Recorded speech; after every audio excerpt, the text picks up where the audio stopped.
Hey, Mr. Dixon. How are you? Good.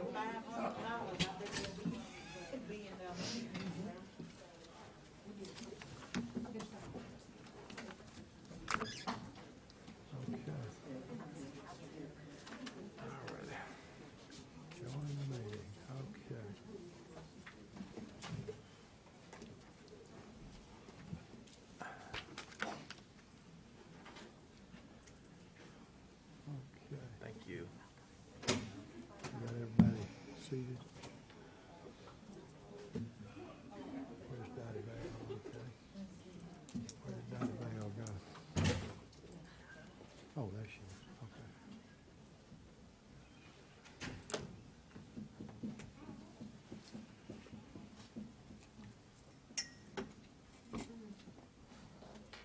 Okay. The September 21st, 2021 Caddo Parish School Board meeting will now come to order. Ask you to stand, and we'll ask Representative Thorpe if she'll lead us in the prayer and the Pledge of Allegiance. Let us pray. Dear Heavenly Father, thank you so much for bringing us here together today. Thank you for all your wonderful blessings. Father, we ask for your guidance and for our city right now and this terrible violence we're experiencing that has a grip, especially on our young people. Dear Lord, please, we ask for your intervention on this. Dear Heavenly Father, we ask that you be with us today, and as we make decisions for our students and our community, please help us make the very best decisions, dear Lord. In Jesus' name we pray, amen. Amen. Amen. I pledge allegiance To the flag of the United States of America and to the republic for which it stands, one nation, under God, indivisible, with liberty and justice for all.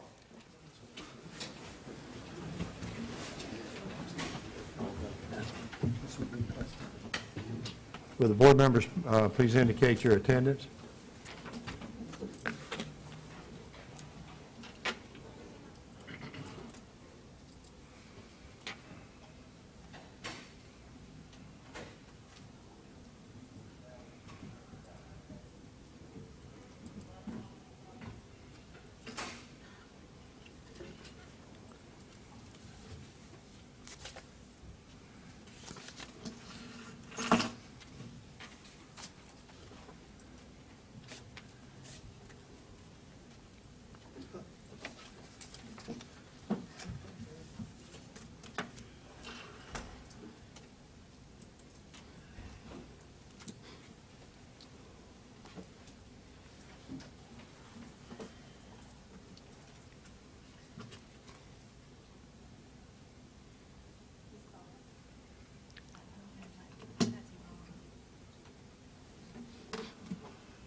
Next item on the agenda is consideration of the minutes of the August 4th and August 17th board meetings. The chair will entertain a motion regarding that. Mr. Nations?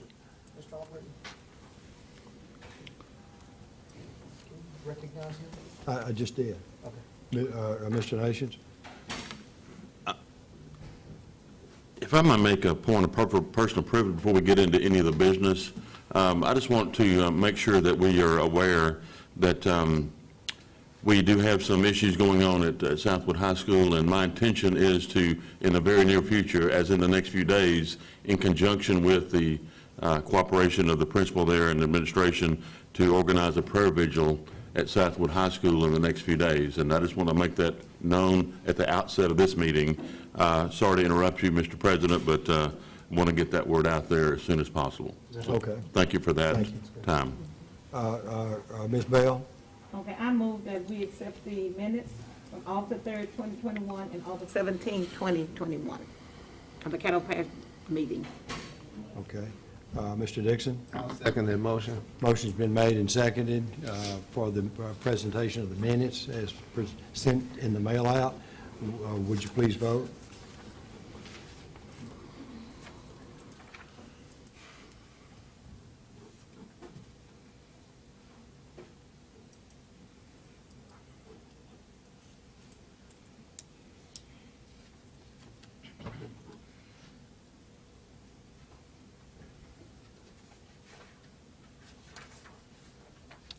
Mr. Rochelle?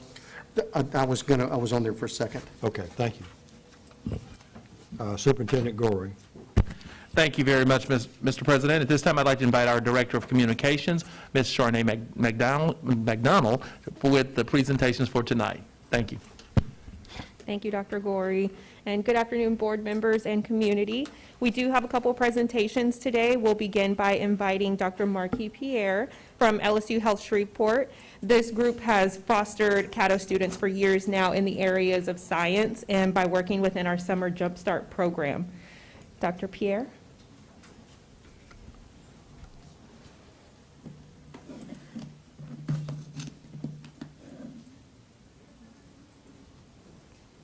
Well, good afternoon.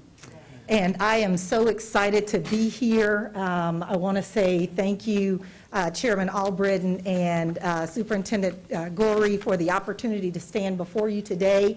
I stand in the capacity as Vice Chancellor of External Affairs and Chief of Staff for LSU Health Shreveport to come and talk to you about some of the great things that we are doing in collaboration with Caddo Parish Schools.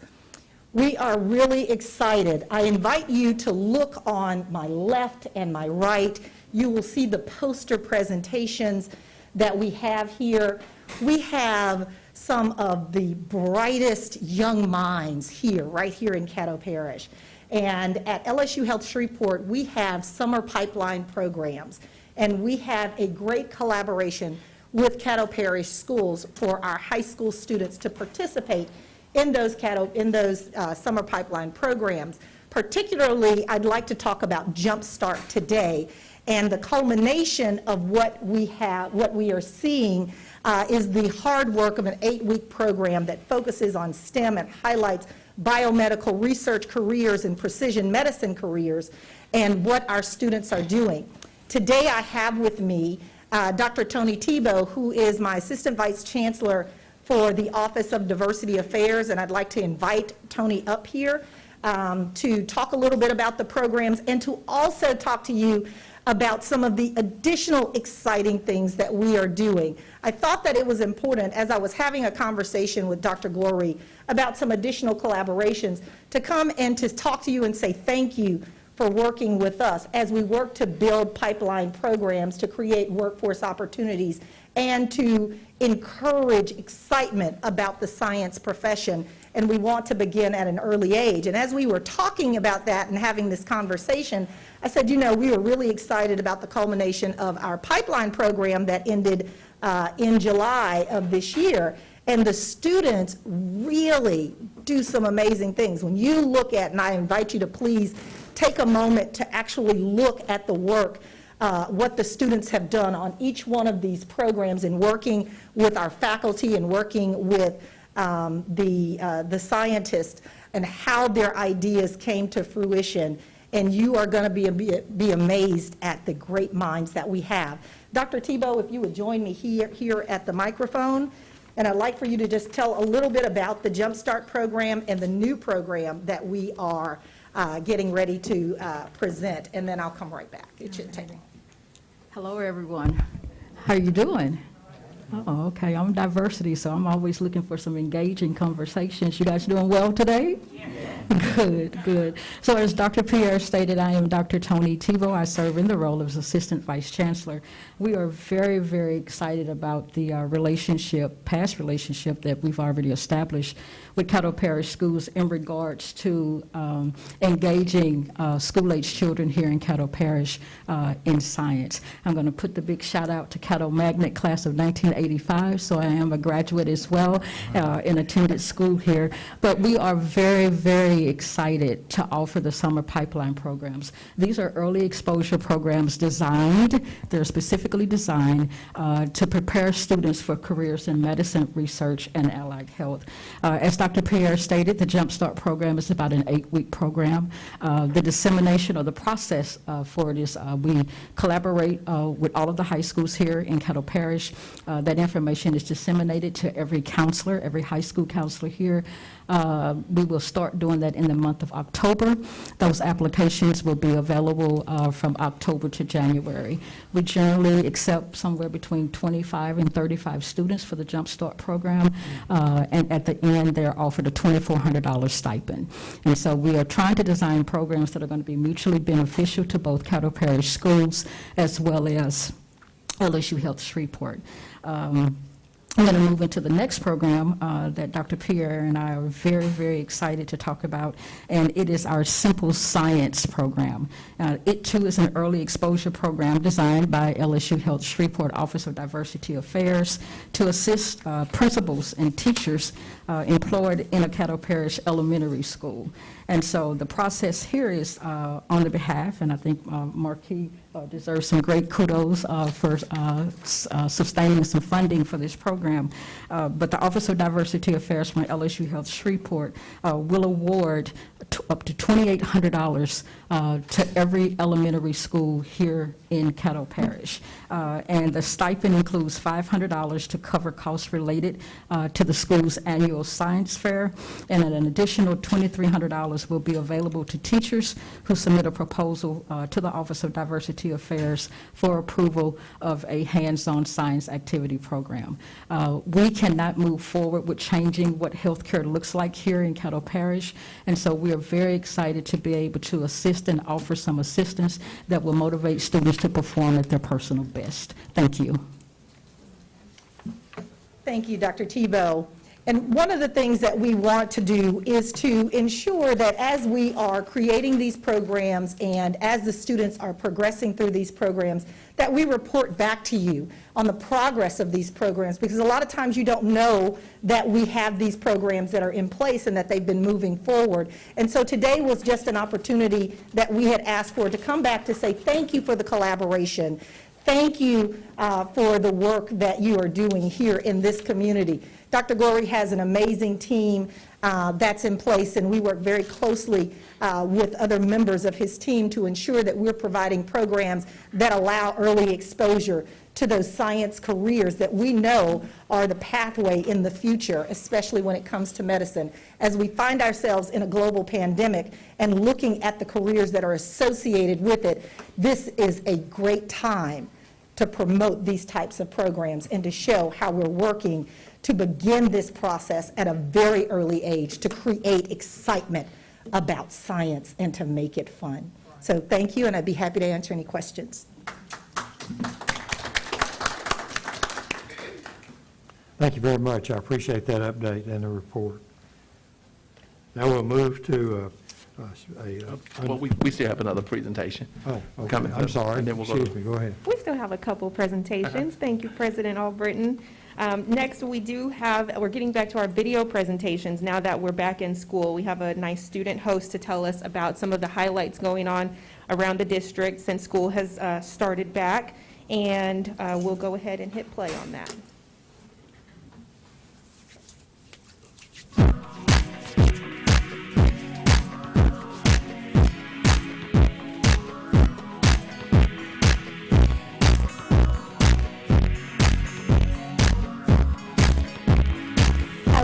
Welcome back to our monthly highlight where we get to show off what's happening around Caddo School. I'm Bailey, a fresh fourth grader at Turner Elementary Middle School. For our first story today, we want to recognize 3 perfect ACT students.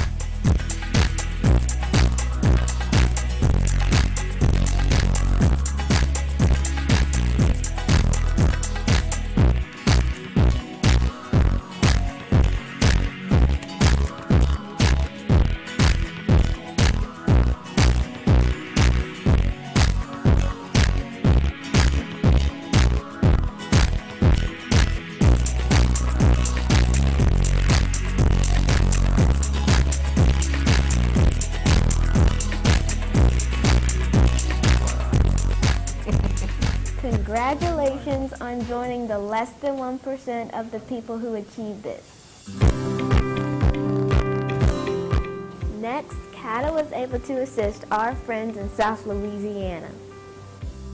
Hurricane Ida left behind quite a mess, and several families there still don't have power or water. Our district partnered with NOLA Public Schools to provide 2 truckloads of bottled water to employees. There was a grand total of 42,336 bottles of water. Wow! Thank you to our maintenance staff for loading up and making the drive. We also want to thank the various schools around Caddo Parish that hosted their own drives. Thank you for serving. There's a really cool guy at Caddo Magnet High who has received the highest honors possible in JROTC.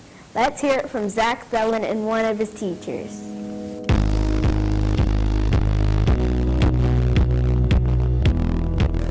Wow, Zach is one of those students that really has stood out in the JROTC program. From the beginning of his freshman year, whenever we needed a student, Zach was always there. He was like, hey, what do you guys need me for? Any type of activity we needed Zach for, as far as Raiders, rifle team, drill team. Zach was always volunteering. I did not know what to expect the first day at Caddo Magnet, but here I am starting my 4th year, and I am so happy with how Magnet and ROTC has shaped me into the person I am. And initially, I was supposed to be signed up for fencing, but right before school started, a cadet named Edward Rashid convinced me to try ROTC, mainly because I didn't have to take a health class.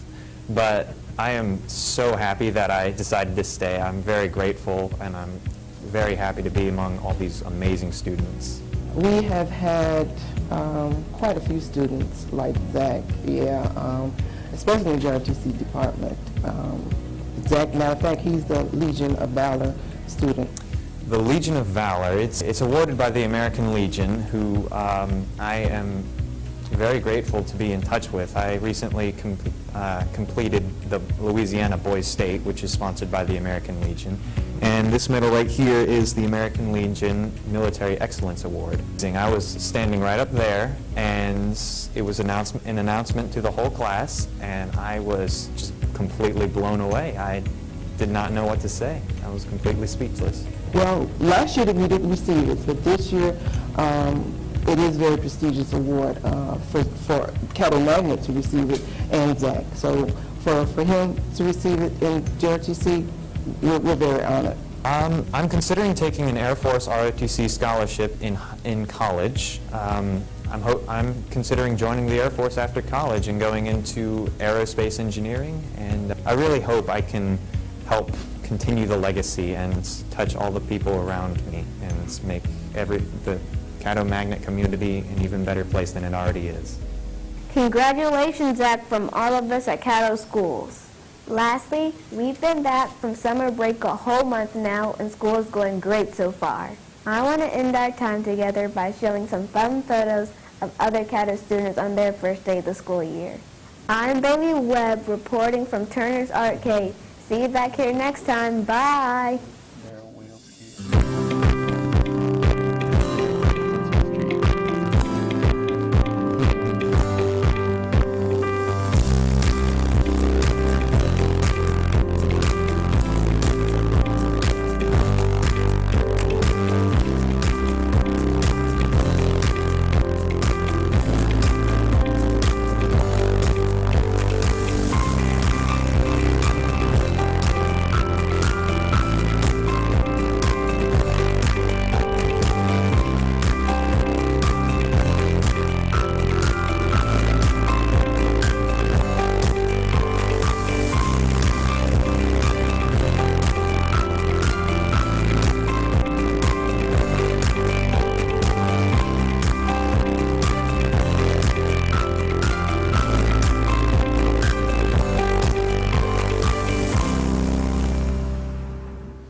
right.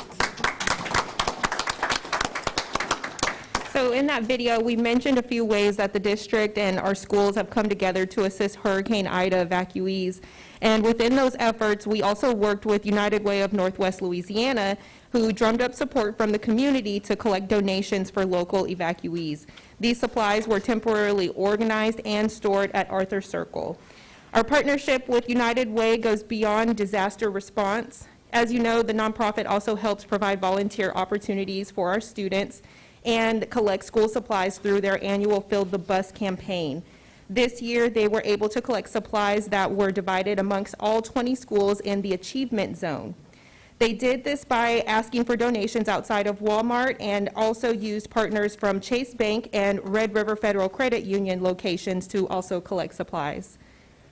Along with their Fill the Bus drive this year, there were also cash donations, and we are so grateful to United Way, who has a check to present to Caddo schools, and you guys are welcome to join us on stage for that. Thank you for joining us. And if Dr. Gorey and President Albritton would like to join us on stage for a photo as well, that would be wonderful. I'm Bruce Wilson, and I'm the President and CEO of United Way of Northwest Louisiana. And joining me is Tori Thomas, who is the Vice President for Operations and Impact. Before I start, I had just a side comment. I was over in the central part of the state earlier this week, and as I came through the city of Grambling, I've got some bad news for Mrs. Bell and Mr. Dixon. The odds are running heavily against Southern University. Thing that y'all are going to have ahead of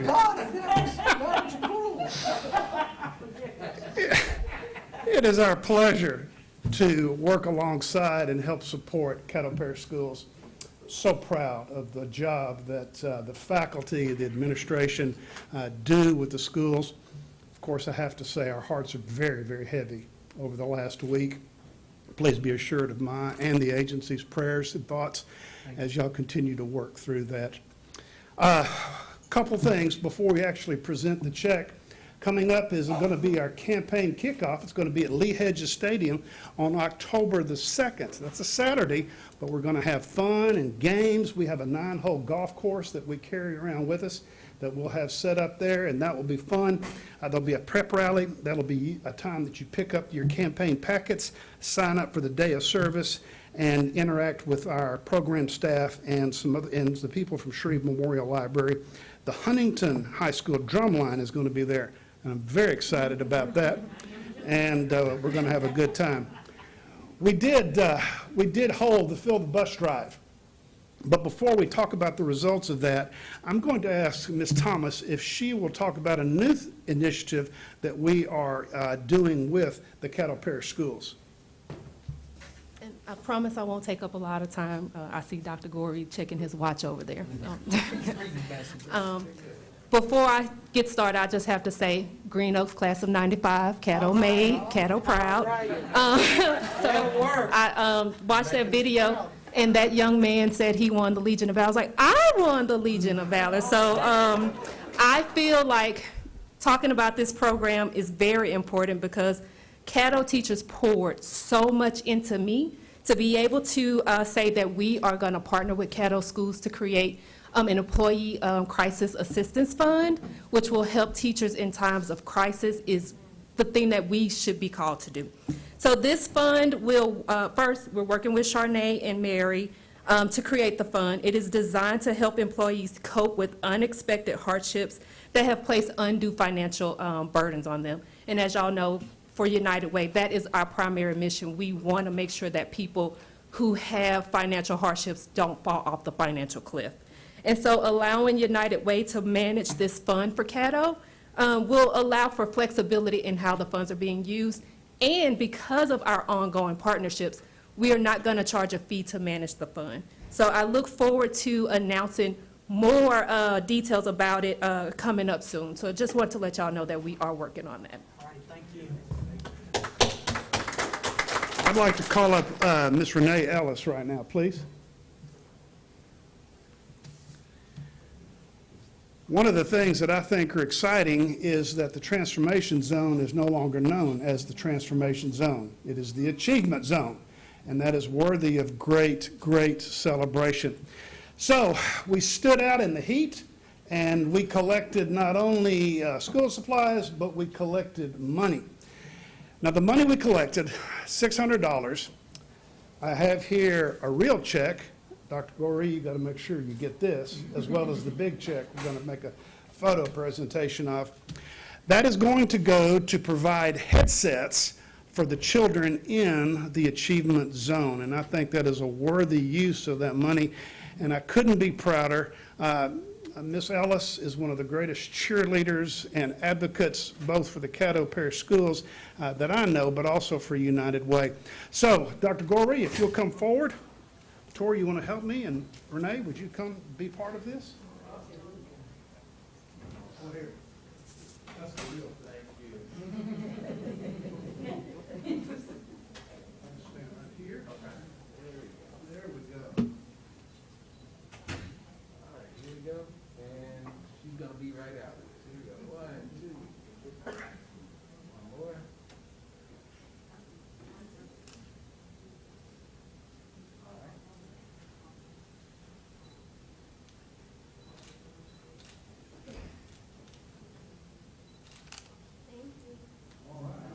Congratulations.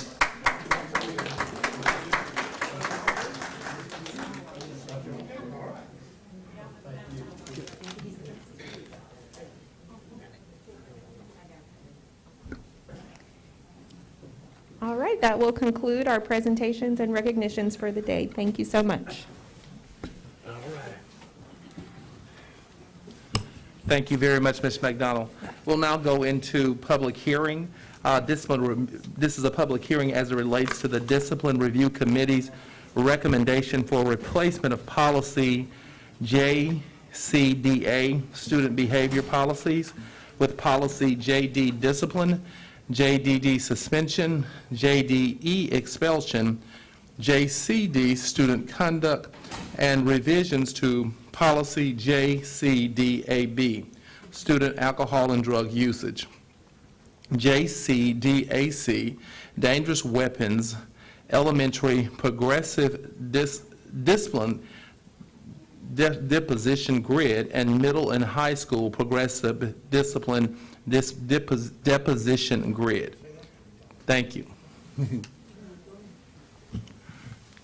Okay, at this time, I'm asking our attorney, Mr. Reginald Abrams, if he would give us a synopsis of these items listed. Mr. Abrams.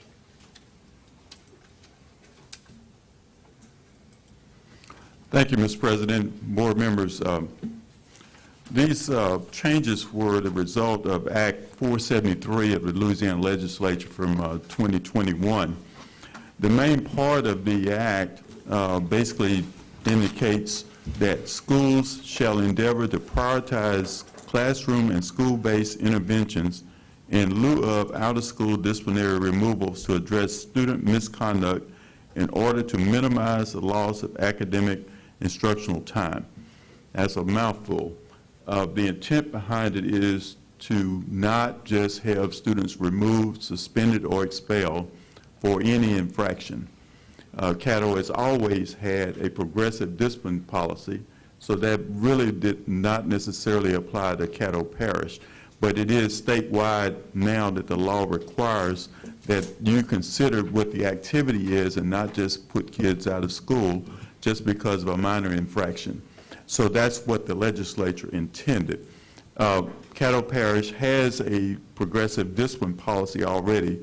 We also have school-wide positive behavior supports. So that when you have minor infractions, you utilize, the administration will use different types of supports to try to correct that activity, not just discipline students just because they do something wrong, but to encourage them to do things that are correct. So basically what happened was this act actually modified the policy tremendously. And when I say that, it's because our policy was actually 22 pages long. That policy is our old JG policy, which was converted to JCDA last year.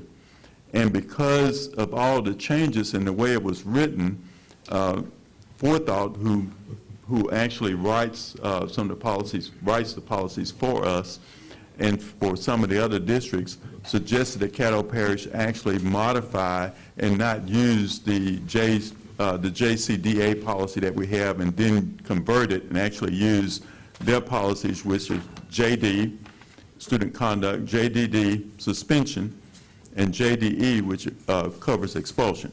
So now it's 3 policies instead of 1.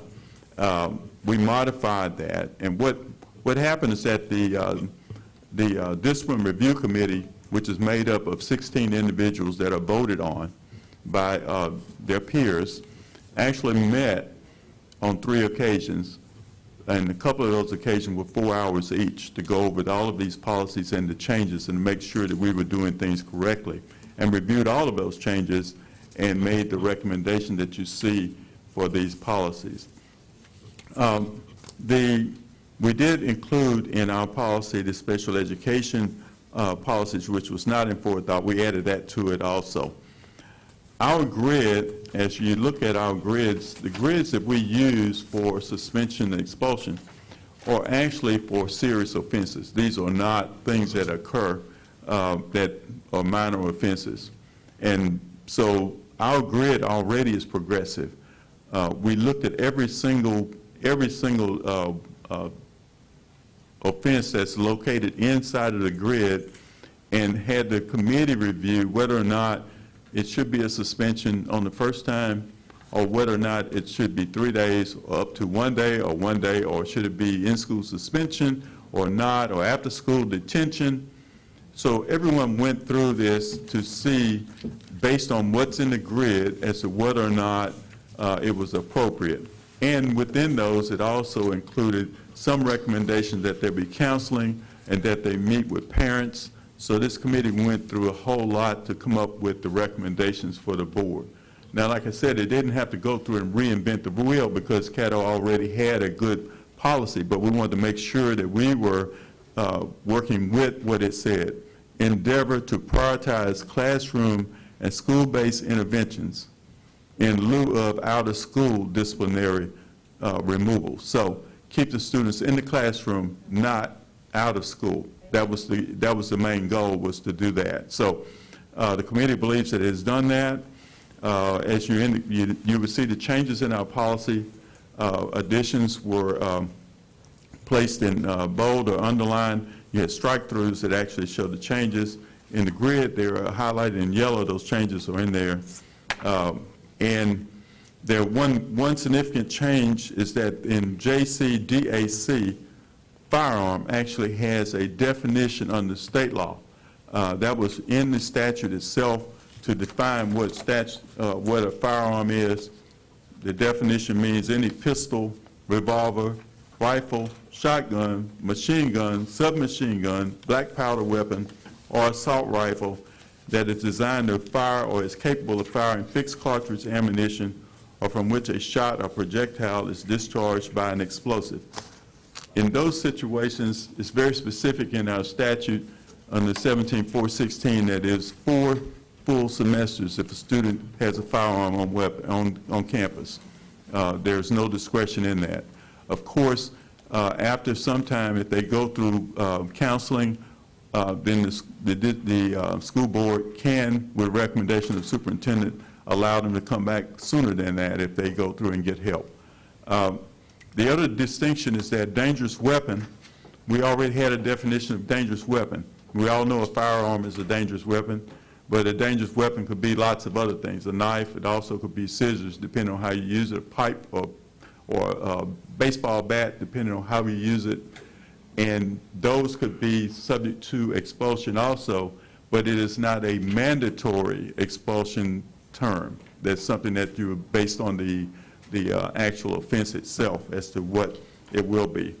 At the recommendation of a board member, we'll put a reference to Act 473, which is a major act, at the bottom of each of these policies that will be revised or added, and so that it'll be clear that these actually occurred as a result of Act 473 of the legislature of 2021. If anyone has any questions, I'll be glad to answer. Mr. Little? Thank you, Mr. President. If council could clarify, I don't see an attachment nor a handout related to the policy change. Was that intentional or unintentional? On what? Item. It should be on the action item as well. It's on the action item. Yeah, this is for the public hearing. This is a public hearing you're looking at. I thought we were on 301. It was. It's plenty on there. 8.06. Thank you. Mr. Rochelle? I'm not sure if this is the time to ask this question or not. On JCDAC, page 1 of it, where you were reading the area of the definition that the state is now given for firearms or weapons, you referred to a specific state thing. What is that? And it would seem to me that this would be a good place to actually reference that directly. I mean, right here at this point on this one is to reference it to what state policy that we're following right at that very point. And actually, it's already there. We'll add the reference. It's 17:416, which is the statute, Louisiana 17:416. It's actually at the end of the statute, the reference itself. Okay. But we're going to add the act also, so to be clear that Act 473 of the Louisiana Legislature for 2021 will be added to that also. Okay. So to be clear. But that is very specific. This is the first time they actually put a definition of a firearm in there. And I really don't know if this is a proper time to ask these questions or if it's on the other action item of 8.06 or not, is the Act 473, and this is just my thoughts, is that on the grid that we have, the discipline policy grid, elementary, middle, high school, HL updates 9/15/21, this looks like a good place that we could actually refer back to that same act, I believe. Well, the entire grid is based on 17:416. So the whole grid is based on that. Okay, and the entire, everything is based on that. Everything that's dealing with discipline falls under that particular statute. I personally do not think that we could be too redundant in this, because I think the grid, hang on, this is just me. I believe the grid's what people are going to go to. They're going to go to that. They're going to see what they're looking at and go from there. And I think we may ought to refer on the grid to the Act 473, or I'm sorry, the 17. I think it'd be good. We can just add it to it. It's no big deal. We can add that to it. Okay. The reason why I don't want to put Act 473 on that one is because we'll have an act next year that'll change it also, and the grid is constantly. So we'll just use the state statute, 17.4? Yeah, state statute number, Okay. correct. Okay.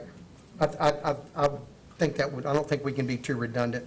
That's it. Thank you so much. Any other questions from board members?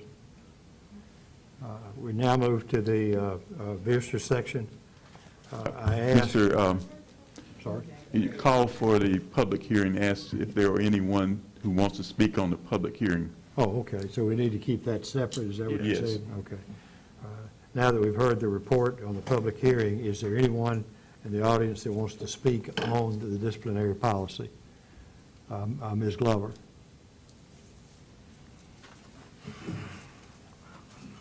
Good evening. John Glover, 9100 Walker Road, apartment 121, Shreveport, 71118. You all put item 8.06 on consent. So that would say that you've already approved it. No, ma'am. Isn't that what consent means? You haven't voted on it. We haven't voted on it. But you did put it on consent at the work session, right? Okay. Yes, Okay. go ahead, I'm sorry. Thank you. And with that, it almost, for me, nullifies a comment. Now, I am familiar with the policy. I just have one question. Don't know that you'll be able to answer me directly, But I want to know whether or not these policies will be universal across the board, that there would not be any instances of, because of this, we did this. We will indeed adhere to the policy when demonstrating having to deal with behaviors that may violate these policies. And that's what I'm asking. Will there be continuity across the board for every child who attends Caddo Parish School who is found in opposition of these policies? Thank you. Ms. Glover, a question. Is that what you wanted to cover on your speaking request? Okay. Any other visitors wanting to speak to the disciplinary hearing that we just had, the open hearing on disciplinary policy? Okay, thank you. As I peruse the audience, I need to remind you that we're a governmental agency. We operate under the regulations as presented by the governor's office, and I notice that a number of you don't have masks. If you came unprepared, we have masks available in the lobby, and I would encourage you to please use those to comply with that policy. Okay. I now have the list of visitors. The first one I have is Ms. Trandy Phillips. Ms. Phillips?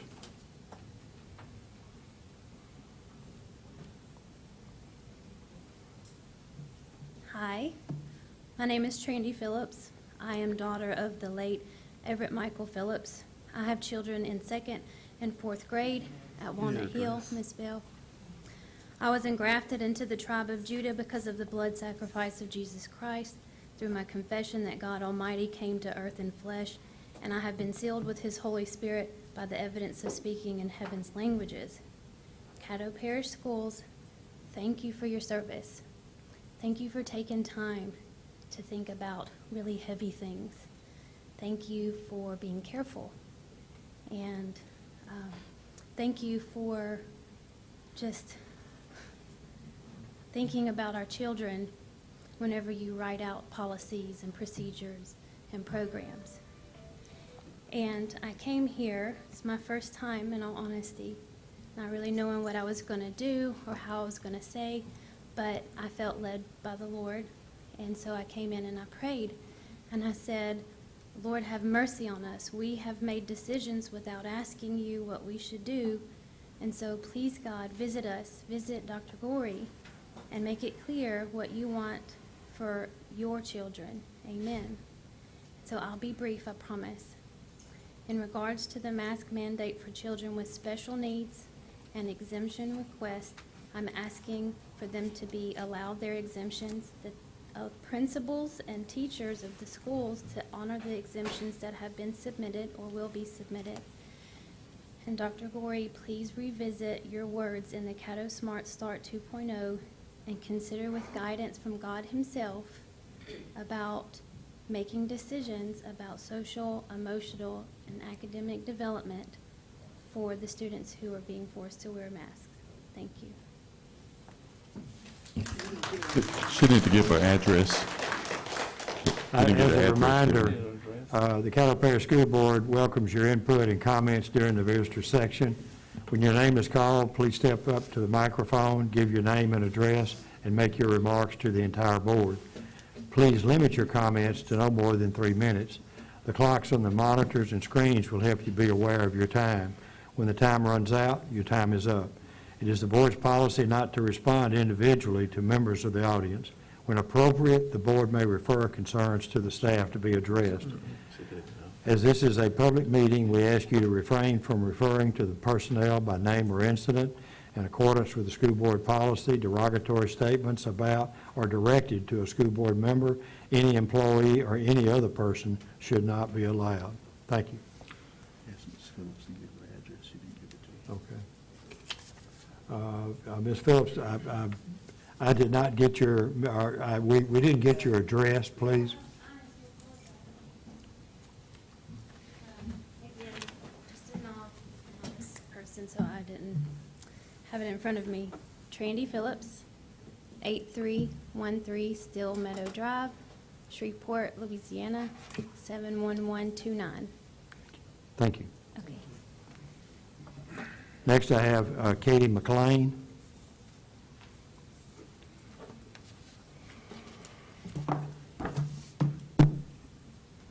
Hello, I'm Katie McLean. Address is 314 Pecan Drive, 71106.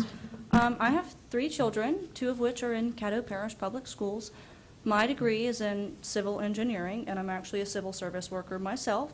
So I don't expect you guys to throw up your hands and say, okay, we're not going to listen to the governor's mask mandate. Caddo Parish doesn't have to wear masks. I don't expect you to do that. I do expect you to listen to the citizens' concerns. A lot of parents are really concerned about putting our kids on masks all day. So I've come up with some alternative solutions that I would love for y'all to consider. First, I'm going to give you a sample of my kids' school menu from last week. All right? Sausage pizza, hamburgers and fries, Crispitos, I don't know what Crispitos are, corn dogs, milk or chocolate milk is served with every meal. Okay, so one thing to note here is none of these foods are nutritious at all, and we're not even giving them water as an option to drink with their lunches, which is crazy because the water fountains are shut down at school because of safety reasons, right? So that means when my child forgets to bring her water bottle to school, she gets picked up in the afternoon acting like she's been wandering through the Sahara Desert all day, ready to drink any liquid in sight. Another thing is, why are we feeding these kids garbage all day long? Why aren't we doing more to protect their health when we know that obesity is a huge factor in hospitalizations for COVID-19 as well as other childhood illnesses that we've all forgotten about? Another thing we know about COVID is that it does not spread outdoors. Yet we are cramming our kids into these classrooms that are poorly ventilated for 8 hours a day with a dirty mask on their face. And yes, the masks are dirty. I have watched one of my children drop their mask in a parking lot, step on it, and then attempt to put it back on their face. And if you think that is not happening in school, you are fooling yourselves, because it absolutely is. Let's minimize their time indoors, and let's have class outdoors. All right, let's get them out in the fresh air. Let's let us do class outside. But, you know, it's hot, it's cold, it might rain.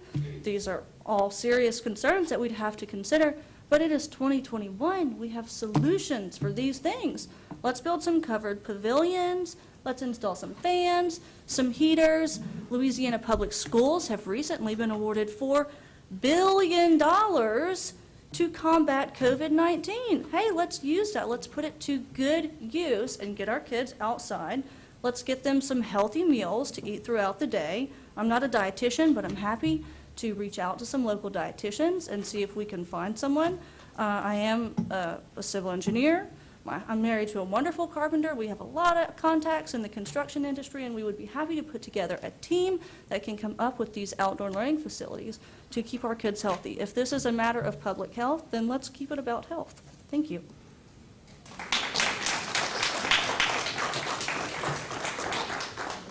Marcy Collins.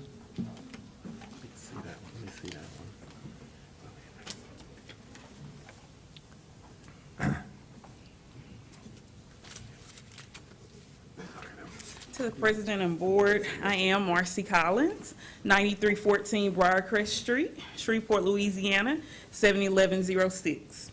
I stand before you as a concerned virtual parent of Caddo Parish. Last year, I heard Superintendent Goree ask parents to give Caddo a chance to take care of their children instead of pulling them out and homeschooling. I took him up on that offer, and I was pleased with the outcome.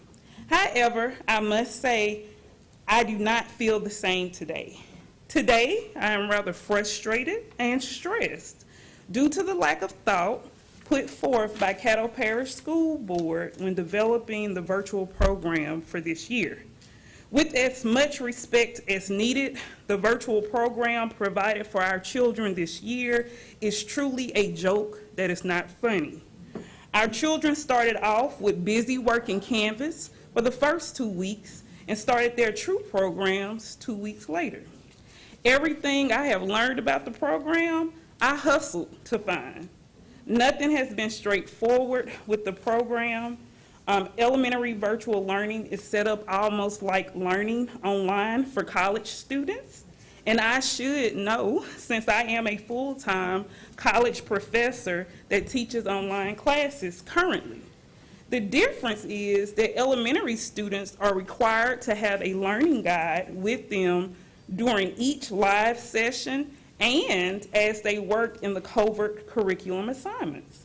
Obviously, this poses a problem since all parents are not at home just twiddling their fingers and are working hard to balance working full-time remotely with serving as a homeschool learning guide for our children because of the program Caddo chose to enroll our children in. Despite the fact that our children's learning has been contracted out to companies outside of the state, Caddo Parish School Board Virtual Learning Program actually almost feels like a punishment for the families that chose this option because of the current pandemic that is out of our control. I simply ask that if there is a way to break the contract with Adminum, do so and find another program that would cater to the needs of our virtual families. Ask for feedback from virtual families before throwing anything at us as a means of appeasing our cry for a virtual option and expecting us to just accept it because it was highly recommended by another superintendent. View our virtual children and all Caddo Parish students as people and not just another dollar to be banked by the parish. Note, I love Caddo Parish since this is the public system I journeyed through from elementary to high school. Therefore, I know the standard to which we should be functioning. And as a former student, teacher, and more importantly, as a parent, when we are not doing so, it's my job to say so. Thank you. Thank you.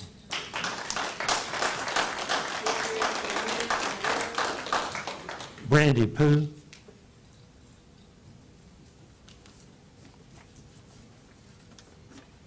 It's Brandy Pugh. Excuse me just one second. Can we have somebody with staff get with her to find out what's happening with virtual, please? Thank you. Okay.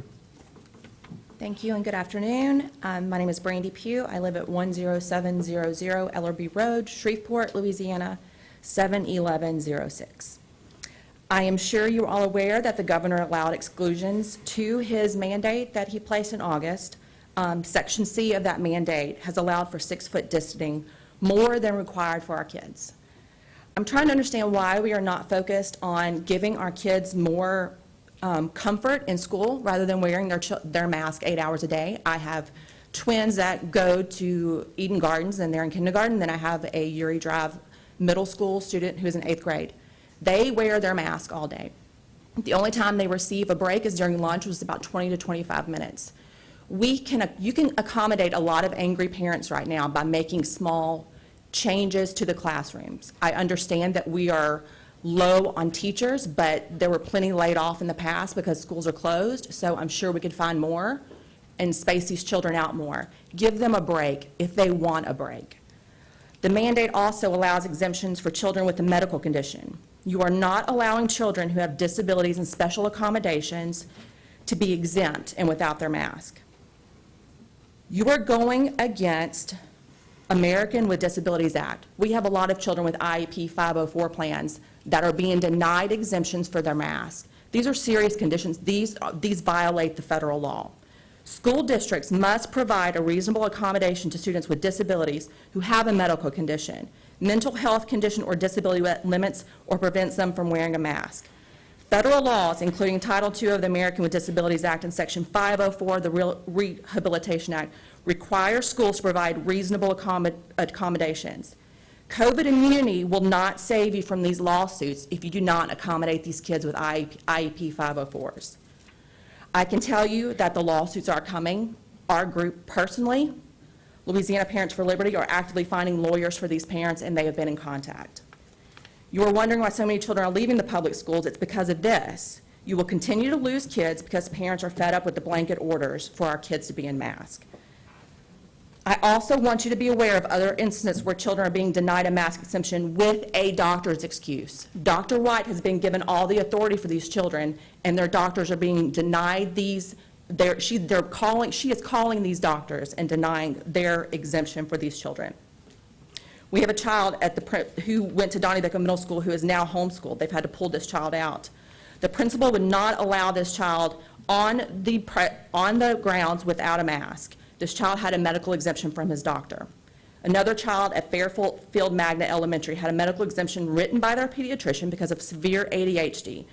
Dr. White overruled the child's pediatrician, actually called this child's pediatrician. The child is still in a mask today, and we've reached out to an attorney.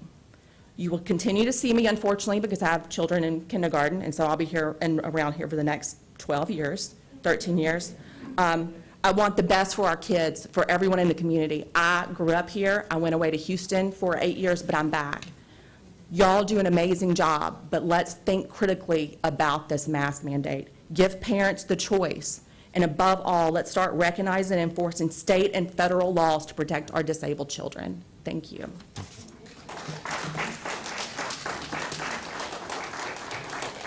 Jane Tapp.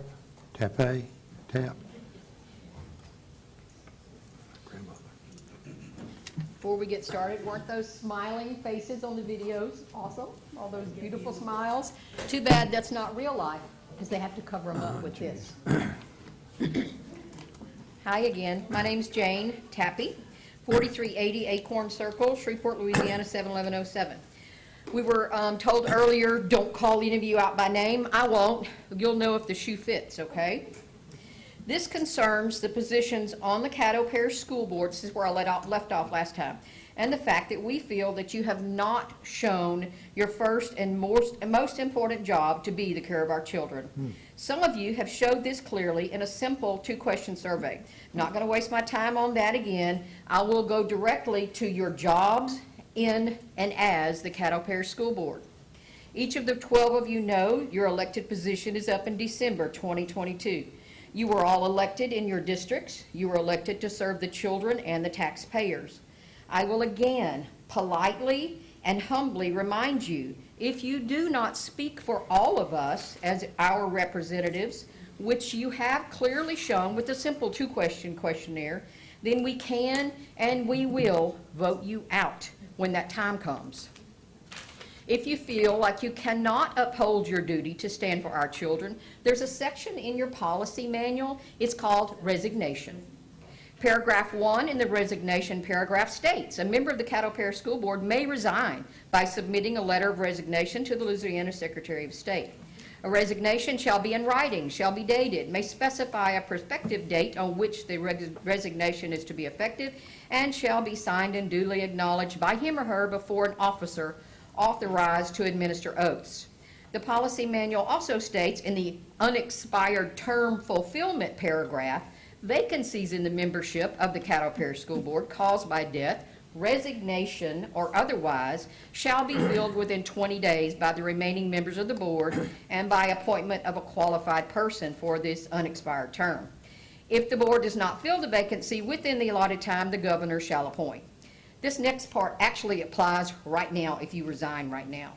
If the unexpired portion is more than 1 year, however, a special election shall be called in accordance with and on a date stipulated by state law.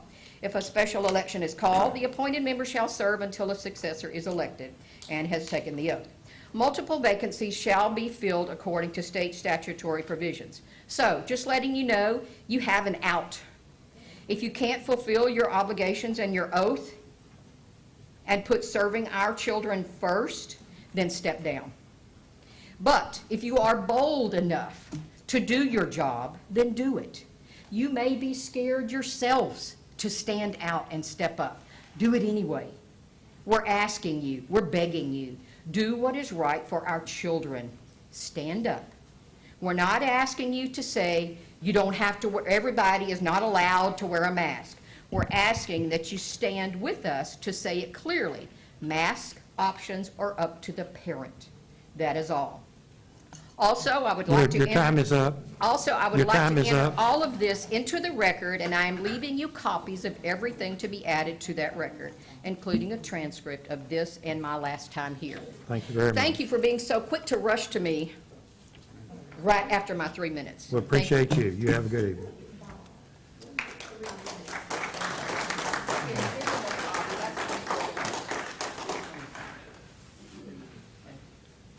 June McGannis? McGantis. Okay, thank you.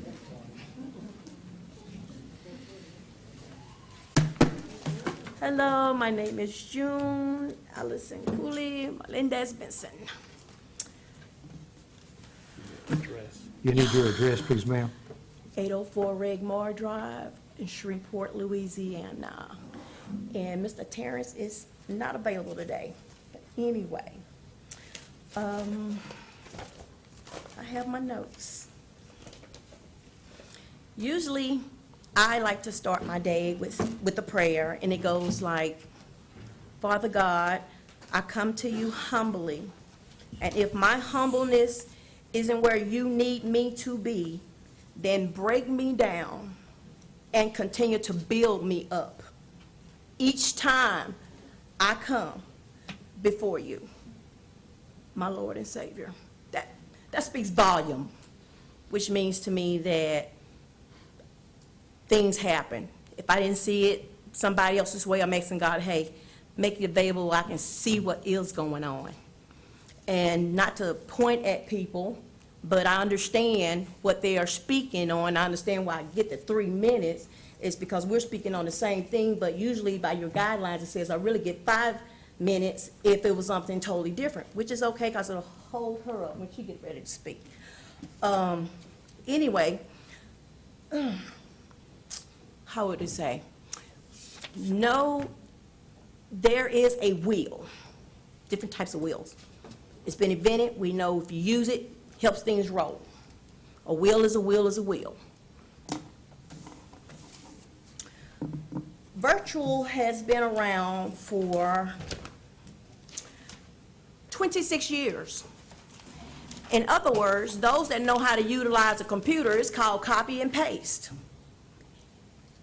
You call them, you ask them up how they do this. Too easy.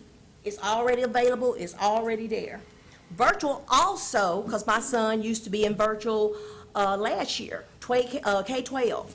They give you books, because it does help. It is pace-driven, because it gives the children time to work on, you got those children that are fast and they can catch on quickly and everything. They can go at their own pace. Those that need a little slower pace, then that's fine. So, if you would like, I'm available. I'll leave my email. The thing I didn't like, which seemed like punishment, please, if I can, ask for an extra minute. It says, when I signed my contract at the end for the virtual, by choosing the virtual model, you understand the administrator of the virtual program reserves the right to place a student back on their home campus if attendance or grades are poor. Most people have their kids in virtual because they fear COVID. It tells you yes or no. To me, that's punishment. I don't even understand why it's even on there. The next one says students will not be permitted to participate in extracurricular activities program on the home campus. Why not? I mean, who's really holding their attendance? Because I'm still connected, my son is still connected with his school. Why can't he not still participate? I just don't understand. I'm just asking, could somebody give it some consideration? So,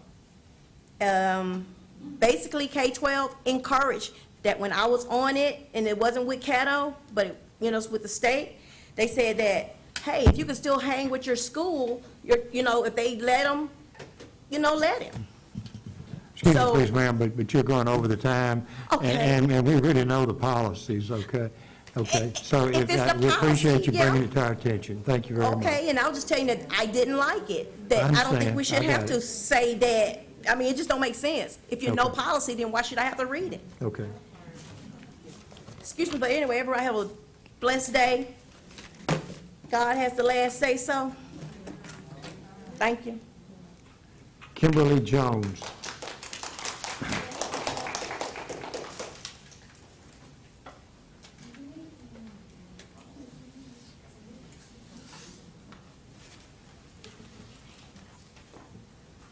Good evening. My name is Kimberly Jones. My address is 252 East 71st Street, Shreveport, Louisiana, 71106.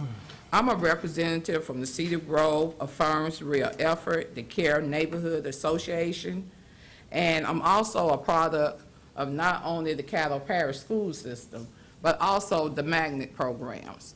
I went to Claiborne as well as the class of 1987 from Magnet High. I'm also an engineer. I'm an electrical engineer.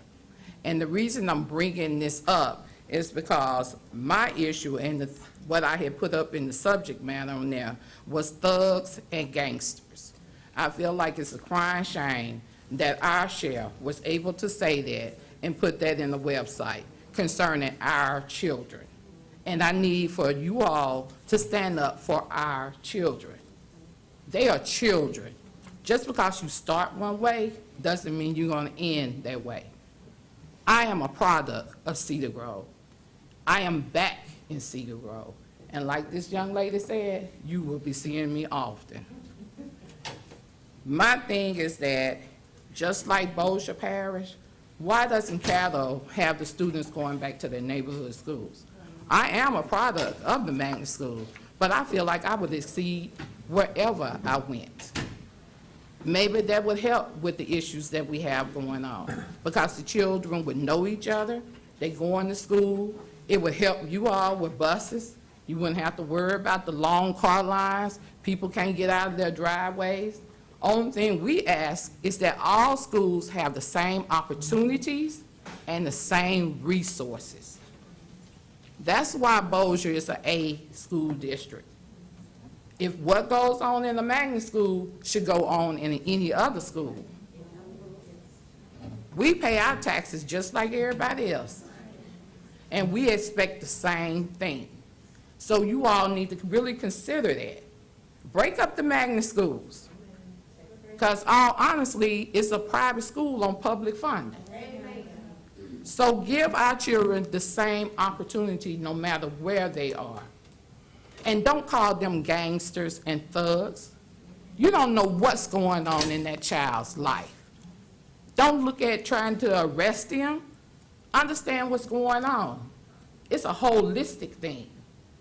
He's probably out there or she's out there slanging to help his mom and dad pay the bills, because mom and dad can't find livable wages. They have to work 2 jobs at $7.50 instead of 1 job at $15.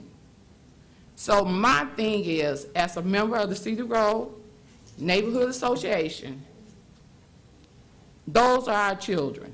They come from our community, and I expect us as adults to be encouraging. Thank you.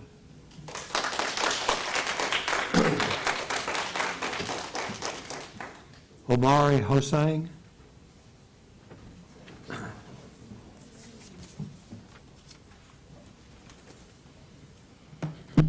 Good evening to the school board. My name is Omari Hossain, 404 Jordan Street, Shreveport 71101. And I'm here actually to support the young people of the People's Promise that will speak later. But I did want to come not only as a resident of Caddo, a parent with a child in the Caddo Parish School, and the state coordinator for Black Voters Matter Fund, just to share some thoughts. And so the first thought I want to share is around transparency. We have a lot of people in the audience today, but there's even more folks that cannot attend these meetings.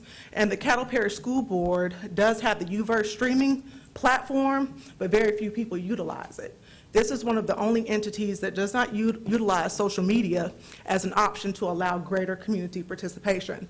And I feel that as a part of the community engagement strategic component around community engagement, this is a simple fix to allow especially more parents whose children are impacted by the policies made here be able to participate in the decision-making and the policy-making that's happening in these chambers. And so as another part of that point is the follow-up piece, because there are many times that folks, especially parents, come and speak and share their thoughts around issues. And I just want to encourage us to make sure that we're following our policy around public participation in school board meetings and ensuring that we're following up on each concern that is made here by those who wish to be followed up with.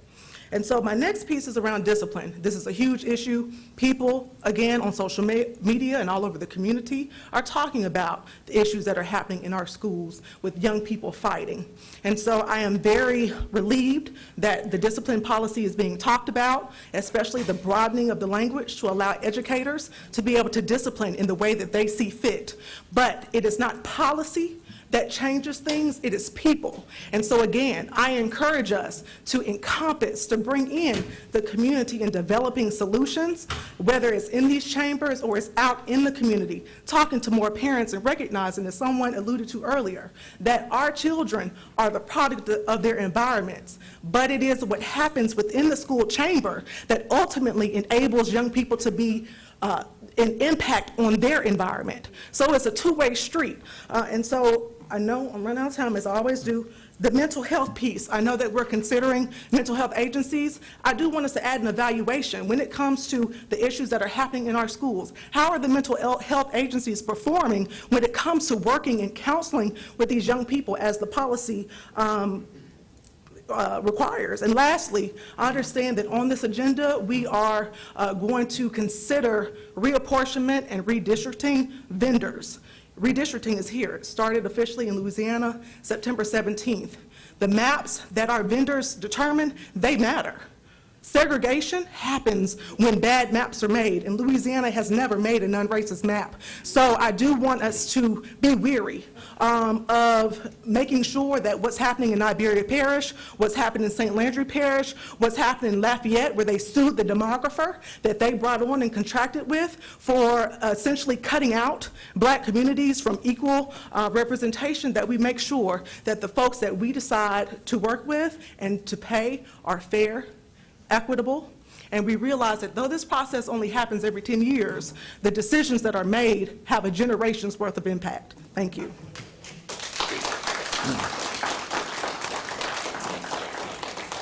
Kingston Wills. Kingston, is that? Good afternoon. Before we start, I'd like to distribute some papers for you.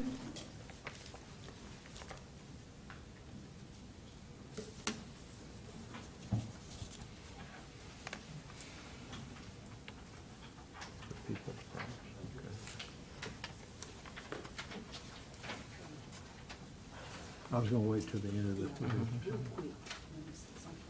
Okay. Ms. Green has a comment? Yes, before you speak, ma'am, I see our city council ladies here. I just want to recognize her, Miss Lavette Fuller. I hope we're not in trouble. We pay our bills to the city. So we see, I just want to recognize you. Thank you for coming. So before I start, I'd like to clarify that I am here with Kingston Wills, but we'd like to share our time. So good morning, or good afternoon. Your address, please, ma'am? Sir? Your address, please, your name and address. Autumn Summers, 400 Travis Street, 71104. Thank you. So good afternoon, members of the school board. Sitting here as one of the only high school students, as one of the only students in Caddo Parish at this meeting, I can't help but wonder if some of you think that we're nobodies. And I also wonder if some of you are sitting there thinking that we're just kids. My name is Autumn Summers. This is Kingston Wills, and we're co-founders of the People's Promise Youth Division. So I'd like you to rethink the idea that we're nobodies, because we're both 17-year-olds, and we are both registered to vote. We represent about 11,000 high schoolers in Caddo Parish who are either already registered to vote or who will be registered to vote with our help. We are one of the most powerful yet most ignored voting blocs in America, and we are here to change that. Our purpose is to prepare the future for the future through youth-led civic engagement. And our intent is to ensure that the young people of Caddo Parish understand all issues and actively participate in solving the issues that concern us. The issue we'd like to present to you today Now, involves... Mr. Wills, if I could get your name and address, please. Kingston Wills, 400 Travis Street. The issue that we'd like to present to you today involves Caddo Strong Start 2.0, the school policy regarding COVID-19. We provided you with a document that explains how the current policy designed to protect us is in direct conflict with the policy of the current experts on COVID-19. We would like to thank you in advance for reading this document, and we look forward to following up with you in the coming days to discuss this issue specifically and issues you may have with our policy recommendations. It is our intent to be an active part at every school board meeting. Every month, members of the People's Promise Youth Division will present to this board an issue directly affecting the youth in Caddo Parish. At this time, we are open to respond to any questions you may have regarding our policy recommendations.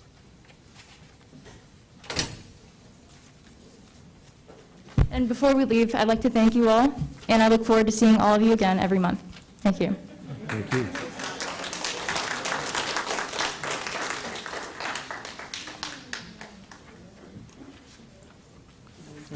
Brecca Peoples? Is that right, Brecca? Brecca. Okay, thank you. Okay. Brecca Peoples, 449 Mohawk Trail, 71107. Founder of the People's Promise. Y'all see my children? They ready for y'all. Friday, I went to a lot of door knocking after I got a phone call about what happened at Southwood. So I went and knocked on doors, seeing what the parents need. And most of the situations we have going on is involving the parents' old beef. So we was able to help with some conflict resolutions. But my thing is this: we can't focus on trying to put these kids out of school. Our kids have a lot going on at home. They're not going to open up to school board members or certain counselors. They only open up to people they identify with. I came from Green Oaks High School, and we all know it was the kind of place that everybody can go. So if you wasn't from that area, you can't go to school at the area. The problem that I believe Southwood have going on, we have too many neighborhoods in one school. And I feel like we hear the rumors about the school board talking about removing Kim, and I'm gonna fight against that if that's so. Because Kim need help, Dr. Kim need help. She's a great principal. I seen her work 2 years ago. She helped me with my daughter that I had problems with, so I can't see that she's not doing anything. I see that she's doing a lot. But she need help. She need help. We have too many kids in one school, and there's like 6 different neighborhoods. We knew the problem when it started in Ridgewood. My mom was an SRO officer in Ridgewood, so we tried to stop it, but it got out of hand. But we need y'all help. Me and Terrence, I've been working with Terrence, identifying the kids on Instagram, so we can stop stuff before it happens. But we need the help of the school board, and I need to talk to you, Gori. Okay? Thank you. John Glover.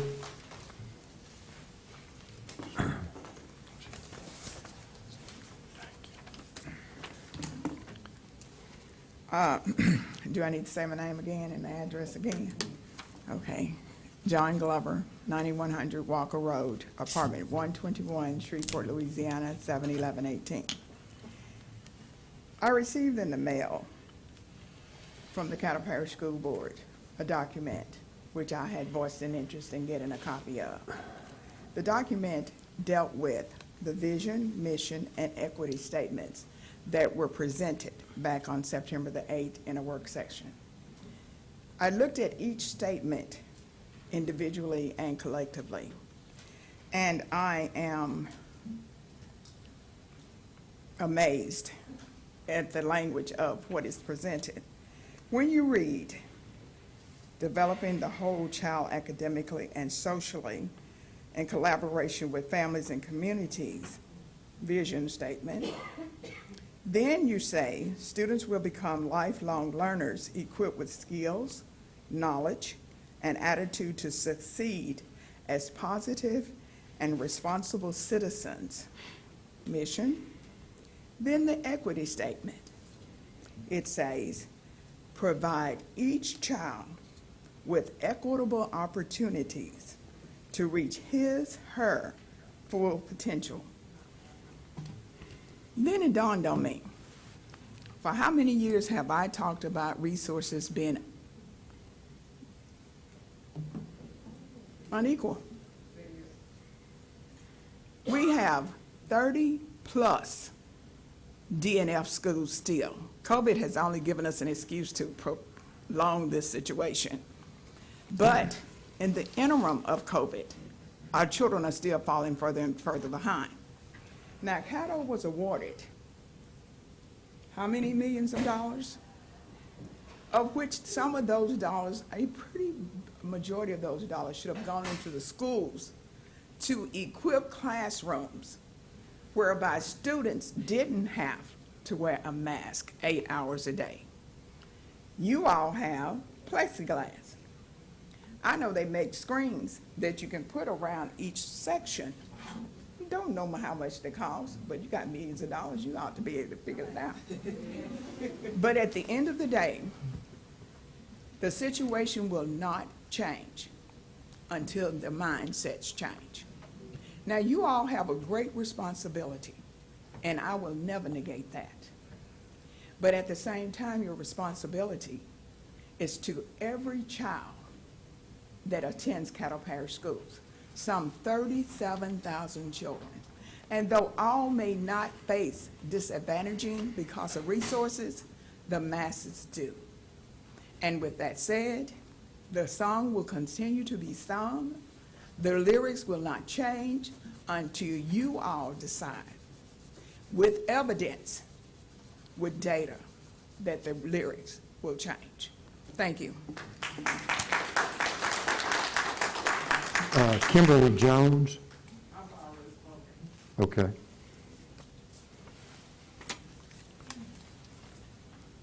Chandra Baker.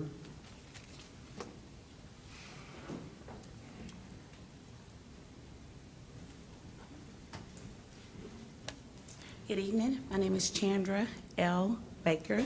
My address is 9521 Chaparral Lane, 711-18. I'm here today, and I expected more parents to be here from Southwood regarding the incident that happened on Friday. I'm going to be really fast. On Thursday evening, my daughter came home and told me she was terrified. She did not want to go back to school on Friday because her life was threatened by a group of students that were engaged in an altercation. I told her, don't worry, Friday morning we will go to the school and we will talk to the administrator. Friday morning she woke up, she refused to go. Prayed over her, said fear and faith can't live in the same house, so we're going to the school, we're going to talk to the administrators, as it states in your policy. And for the gentleman that says, you know the policy, here's a quiz for you. The beginning of the disciplinary policy, or your policies in the handbook, specifically states and talks about culturing the child, what you don't want to happen. What you want to happen for them is to be in school, getting their education, not expelled, not suspended, and it also mentions a law that I went home and quickly wrote, but I digress, I'll go back. I got to the school, I rang the bell to speak with someone. There, the security guard told me that I needed to schedule an appointment to meet with an administrator and or a counselor to talk to them about the safety of my daughter. I stood outside, I said, okay, no problem. He said, but I can assure you that your daughter is going to be safe for today. I said, you, the security guard, no offense, are telling me that you're speaking on the behalf of the administrator of the school.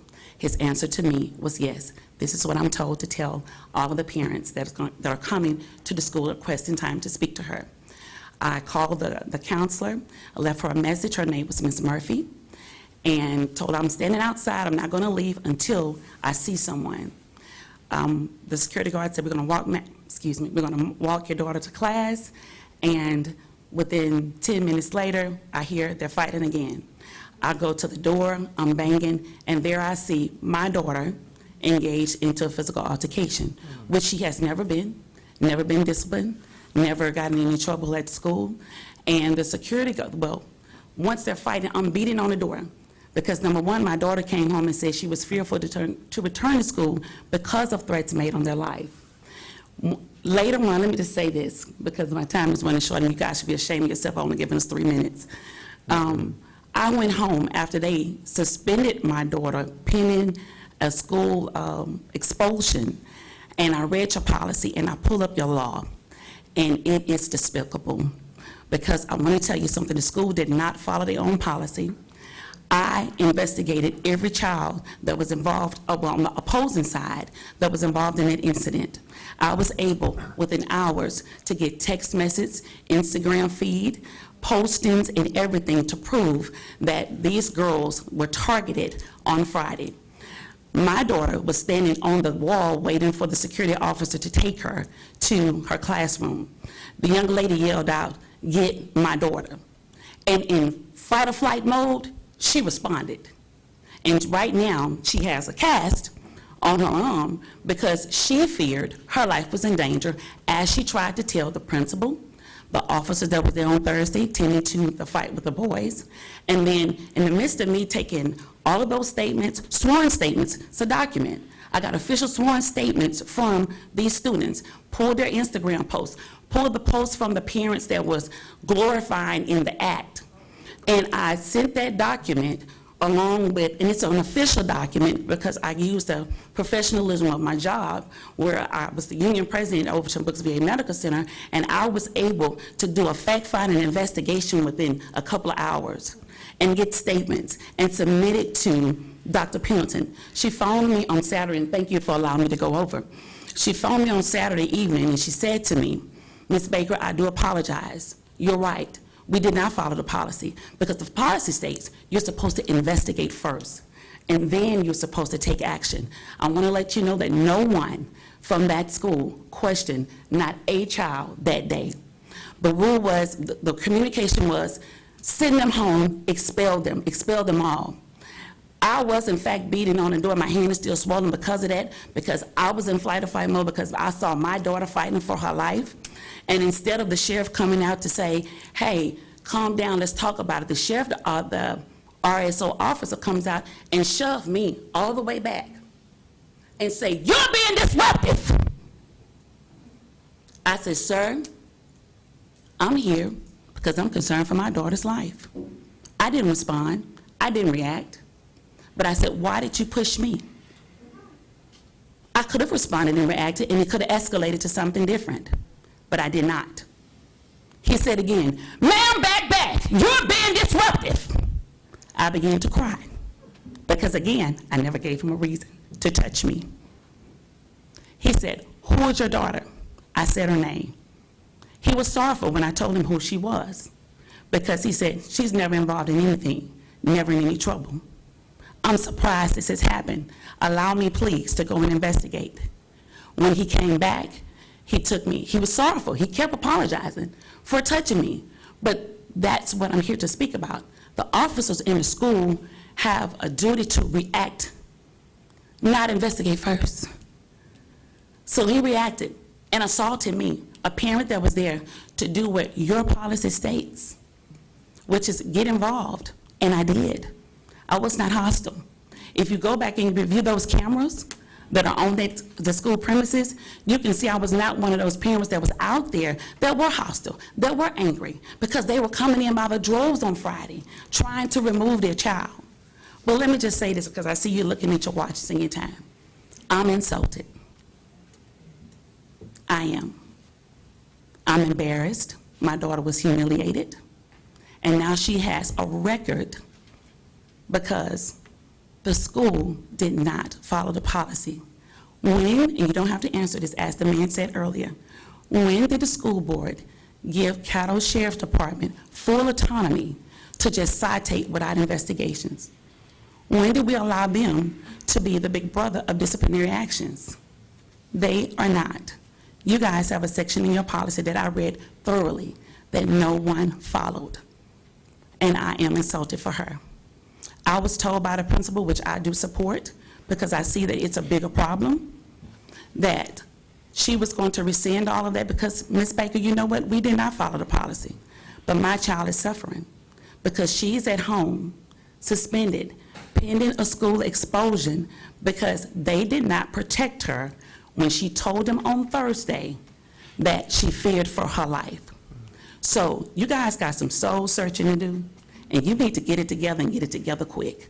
And for the record, I am in the school district. This is my third child at Southwood, and we have never had this type of thing to happen to us. But I'm also insulted because you guys are not easily accessible. When you go to your website that you tell us to use all the time, you click on there to try to send an email, there's nothing there. And I did not want to insult you by bringing you paper so that you can throw it in the trash.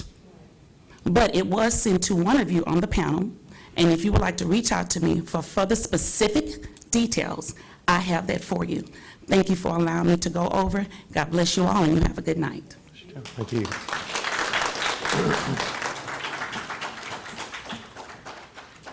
Mr. Mail? Oh, no, that was for earlier. Okay. Okay. Okay. Move on to item number 4. Thank you very much, Mr. President. I'll now read through the agenda item and certainly point out those things that were placed on consent at executive committee. We want to have somebody speak to that young lady. Absolutely. And with the virtual, the lady in the pink shirt with the virtual. Okay, Ms. Bird. And Mr. Greer, if you'll talk to our parent from Southwood, please. Thank you. He is. He's coming down now in the brown suit. Item 6.01, administrative contract renewal. Item 6.02, personnel transaction reports and resignations. And those two items are on consent. Item 6.03, not on consent. Sabbatical, catastrophic, and military leaves. Item 6.04, not on consent. Personnel recommendations, and that's for the supervisor of technology. Item 7.01 on consent, and that's approval of bids for musical instruments. Item 8.01 on consent, property bus rental request. I will add that we added Timmons, and that being leased by the Caddo Sheriff's K-9 trainers. Items 8.02 on consent, consideration of mental health interagency agreements and contracts. Item 8.03 on consent, consideration of Department of Exceptional Children interagency agreements and contracts. Item 8.04 on consent, consideration to approve revisions to policy DJE. Item 8.05 on consent, consideration and taking action with respect to adopting a resolution giving preliminary approval to the issuance of general obligation school refunding bonds in one or more series of parish-wide school district of Caddo Parish, Louisiana, making application to the State Bond Commission for approval of said bonds and providing for other matters in connection therewith. Item 8.06 on consent, and that's approval of the Discipline Review Committee recommendations for replacement of policies, JCDA student behavior policies with policy JD discipline, JDD suspension, JDE expulsion, JCD student conduct, and revisions to policy JCDAB, student alcohol and drug usage, JCAC, dangerous weapons elementary progressive disciplinary disposition grid, and middle school, high school progressive disciplinary disposition grid. Item 8.07, not on consent, authorize staff to issue a request for proposal for the 2020 reapportionment redistricting professional services for the Caddo Parish School Board. Item 8.08, approval, and this is not on consent as well, approval of revisions to servitude of passage at 11,016 Norris Ferry Road, Shreveport, Louisiana.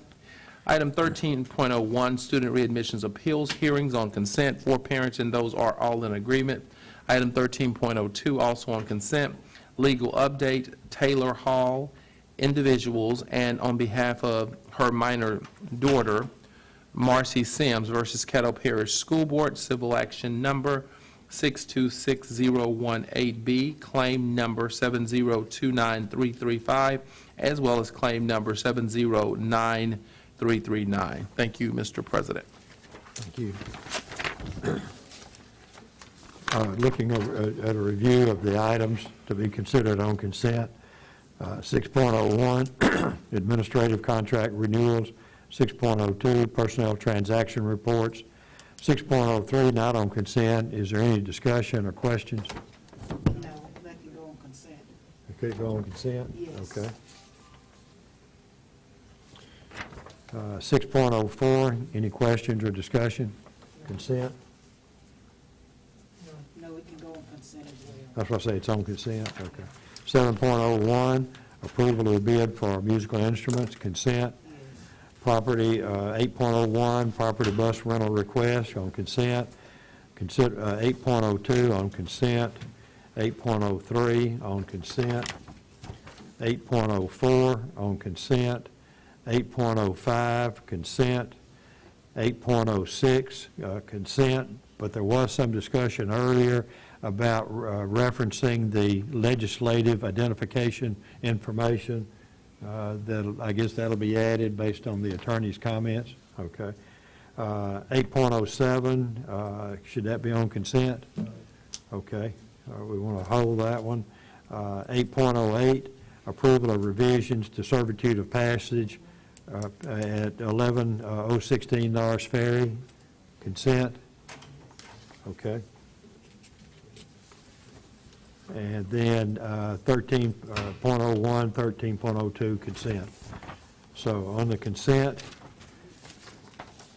okay, we have 6.01, 6.02, 6.03, 6.04, 7.01, 8.01, 8.02, 8.03, 8.04, 8.05, 8.06, 8.08, and then 13.01, 13.02, consent agenda. Okay. Accept a motion to accept those items on consent. Ms. Trammell? Move to accept the agenda, proposed consent agenda for the September 21st, 2021 Caddo Parish School Board meeting as presented. Okay. Mr. Dixon? I second that. Okay. Motion's been made and seconded in regard to the consent agenda. Would you please vote on the motion?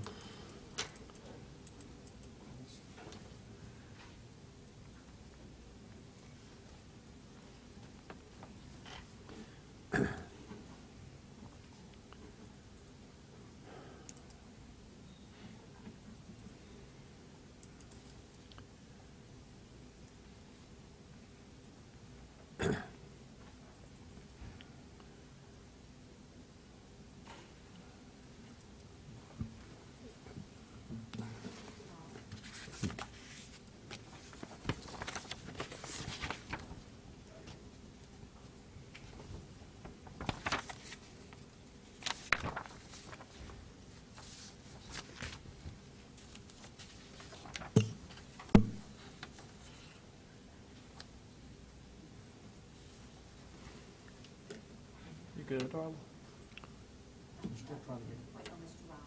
Okay.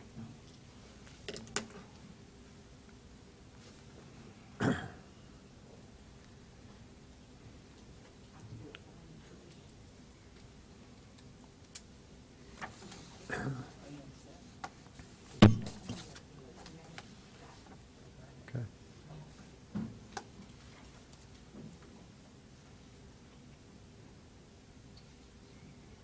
Okay. I'll accept a motion on 8.07. Oh, yeah, you gotta confirm it now. Yeah, you need a motion for 501. Oh, I'm sorry. Anyone on the board? All right, I'm sorry. I need now to confirm the consent agenda, 5.01. You got Ms. Green. Ms. Green? Move to establish the agenda and, I'm sorry, move to confirm the consent agenda. Mr. Rochelle? Second. Moved and seconded to confirm the consent agenda. Please vote.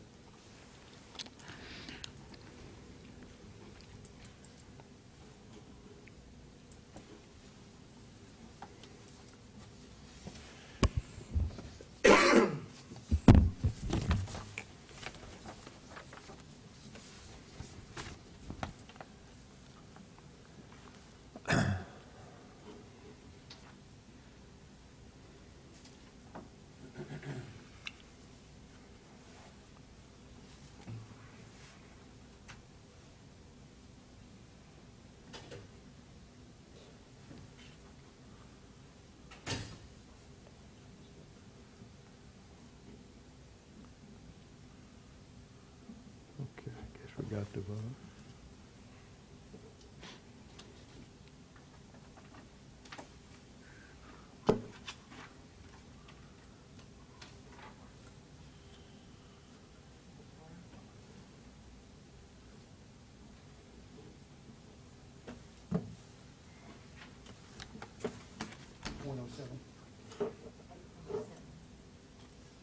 Is the vote complete? We need a motion for 8.07. Yeah, no, but is the vote complete? on the Oh, it was, consent? it was. It came up. It was Okay, complete. I I'm missed sorry. it, I'm sorry.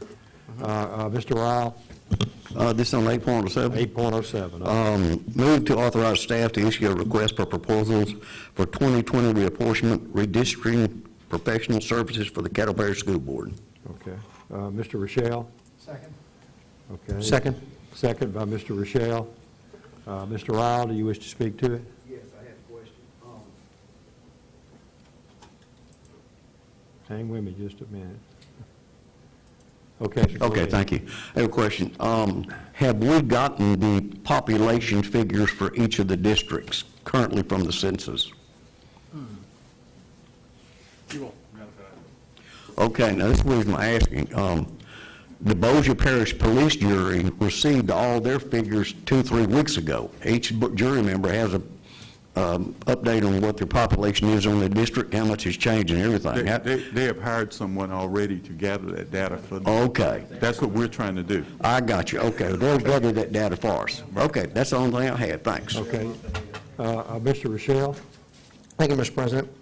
Do we have I'd like to see what our RFP looked like that we've used in the past. We've never done it in the past. We've always relied upon the parish. The parish has not done it, well, they did one, but they have not done anything as far as making a selection yet. So that's why we're forced to go ahead and try to get something done on our own. So basically, we're using the same type format that has been used by other districts, is what it amounts to.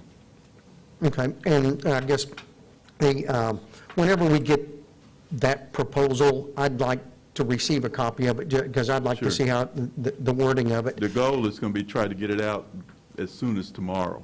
So I'll get it to you by tomorrow. Okay, and as far as the census numbers, I believe that those would be available. I mean, if they're going to be available to a demographer, they're going to be available to the public. Wouldn't that be correct? Is there somebody on staff that couldn't gather those and provide it to us, Dr. Gorey?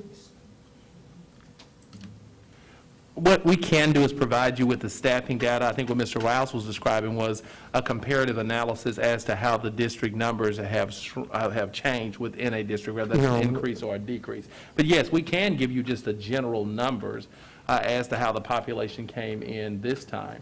The thing that you won't have is any type of breakdown by district, because that's not the way, it's my understanding that's not the way it's provided, but staff will be happy to research that. Okay, maybe so it's not broken down when the census comes in, we don't know, the census doesn't already have it? It is not.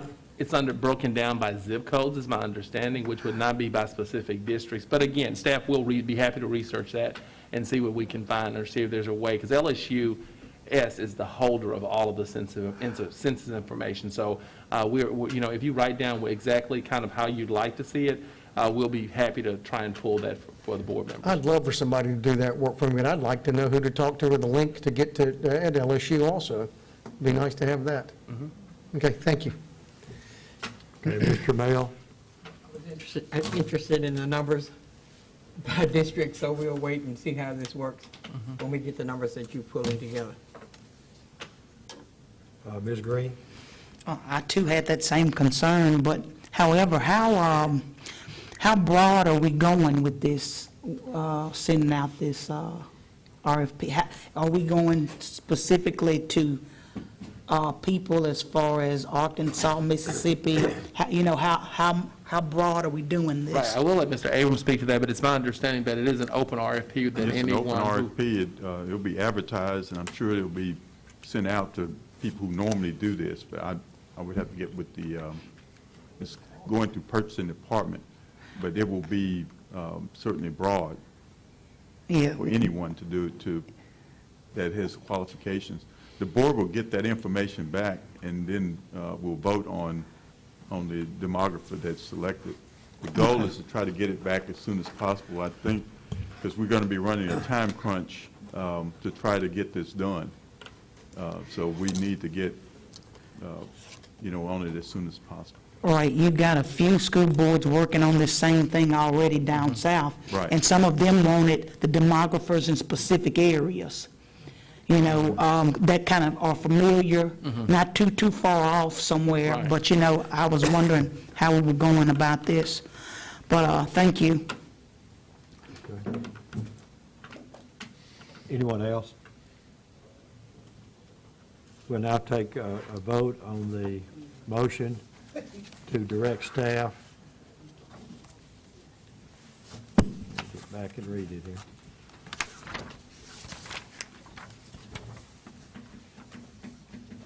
Okay. We're looking at 8.07, move to authorize staff to issue a request for proposals for the 2020 reapportionment, redistricting, professional services for the Caddo Parish School Board. Please vote.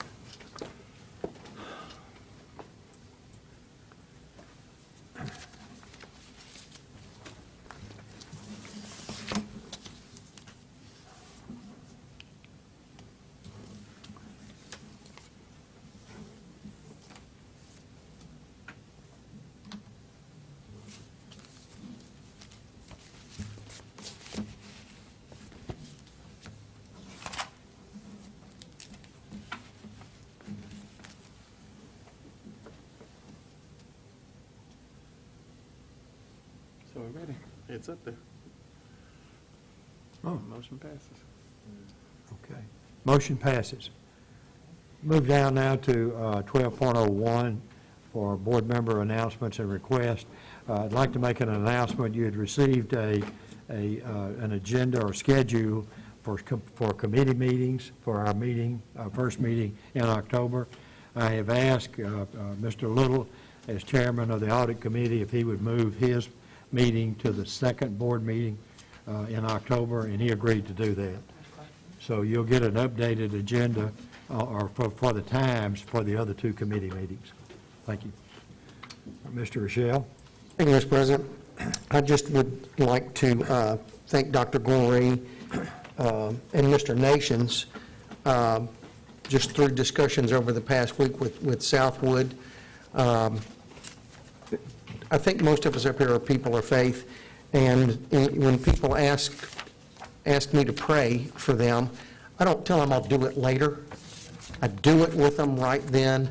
And Mr. Nations, when I mentioned this to you, you didn't hesitate, and I'm looking forward to meeting everybody there. Any churches, any FCAs, I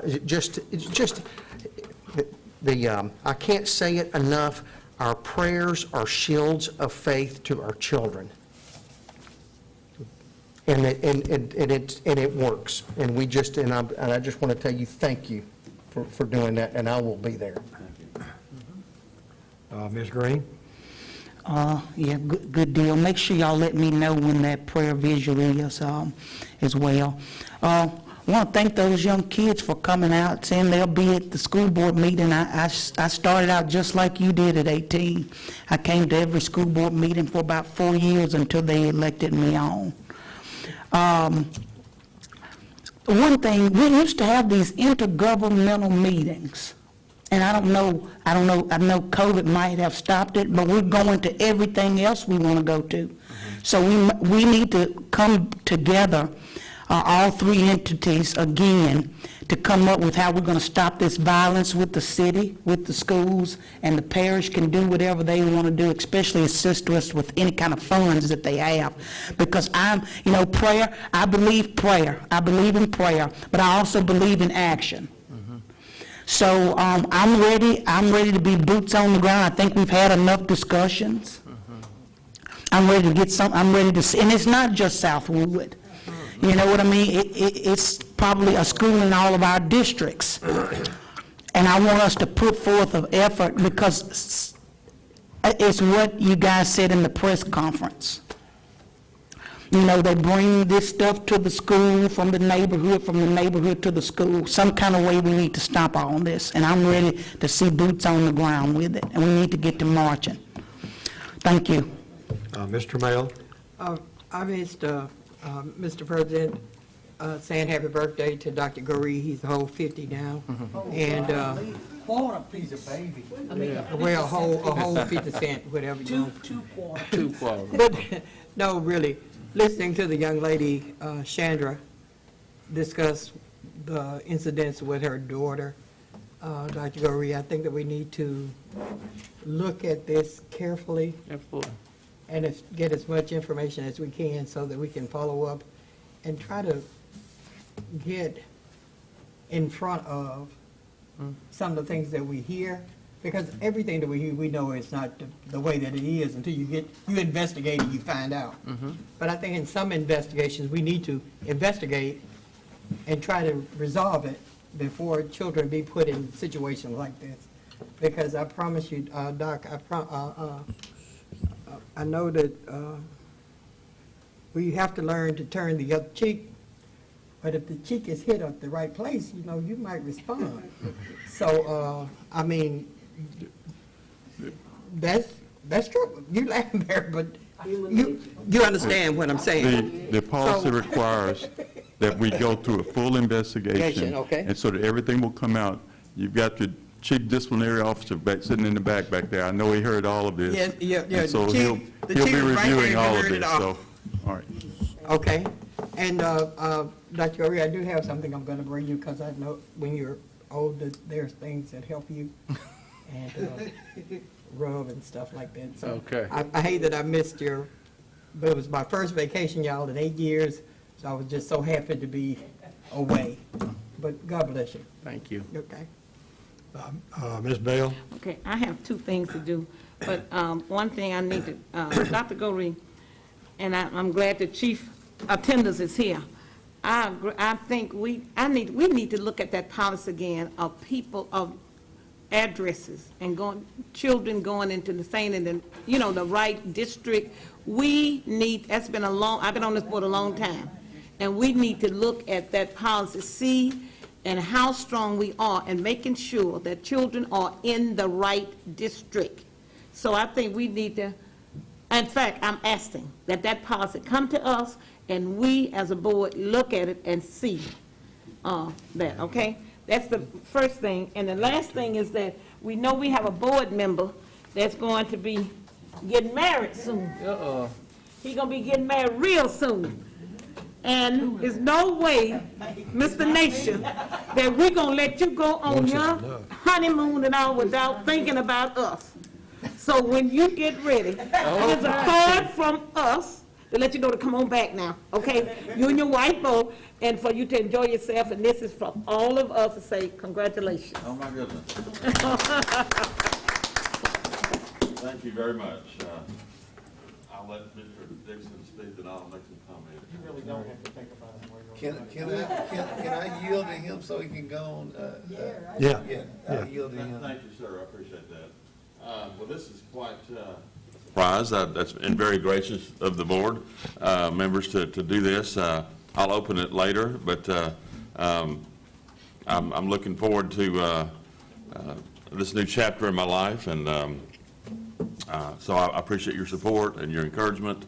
It means a whole lot to me, more than I can express at the moment, because you kind of caught me off guard a little bit. But and following up from what Board Member Rochelle said and what I said at the outset of this meeting, my intention is to contact Dr. Pendleton tonight or in the morning and get her input on the proper logistical plan, day, time, all that, for a prayer vigil at Southwood High School.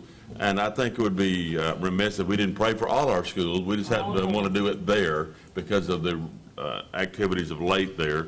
But I hope to make it not a spectacle, but a true prayer effort to cover our kids and our administrators and our parents with God's love and protection, because that's really what it's all about. because, the Bible tells us that unless the Lord watches over the city, the watchman guards in vain. And so we definitely want to adhere to that.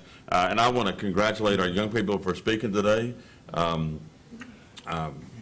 Thanks for getting involved, and I do hear you. I think we all hear you, and we appreciate your go-get-em attitude about things, and we just wish you the best as you continue to advocate for the matters that are important to you, and we appreciate your efforts. We sure do. And with that, I'll yield my time over to Mr. Dixon.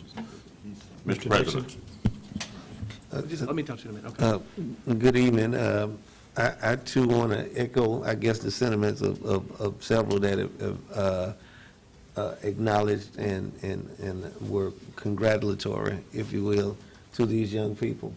So many times, young people or people period of your age don't even get involved or even know what's going on. And the way you stated your case, came with your facts, is admirable.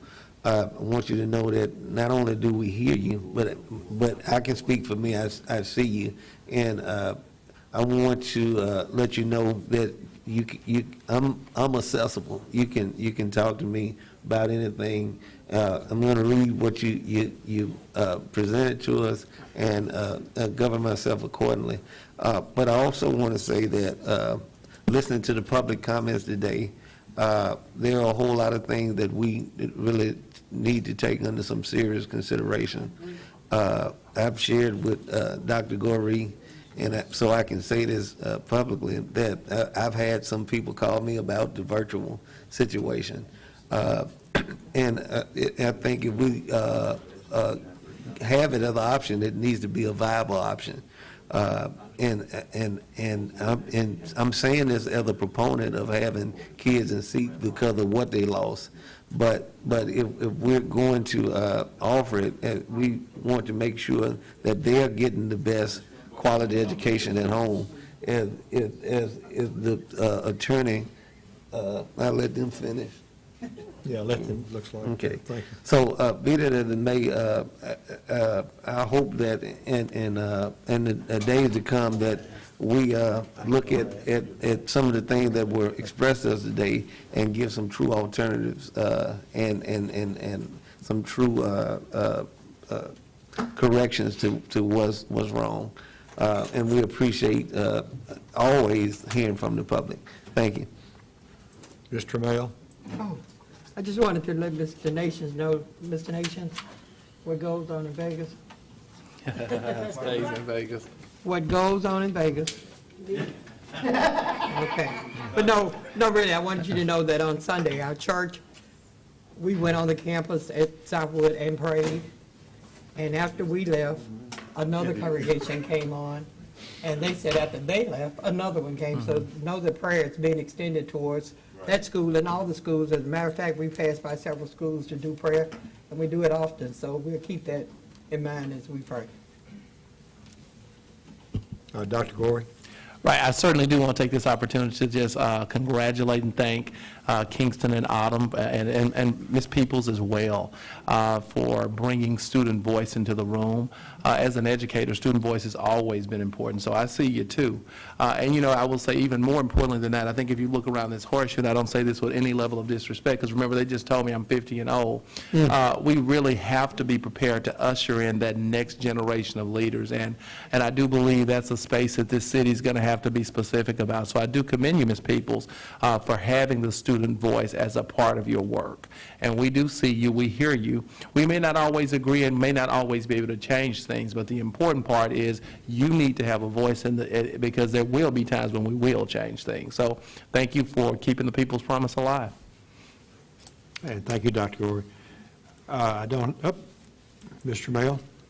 Move to adjourn. I have a motion to adjourn. Is there a second? Ms. Green, second. Yes, second. All in favor, vote and rise.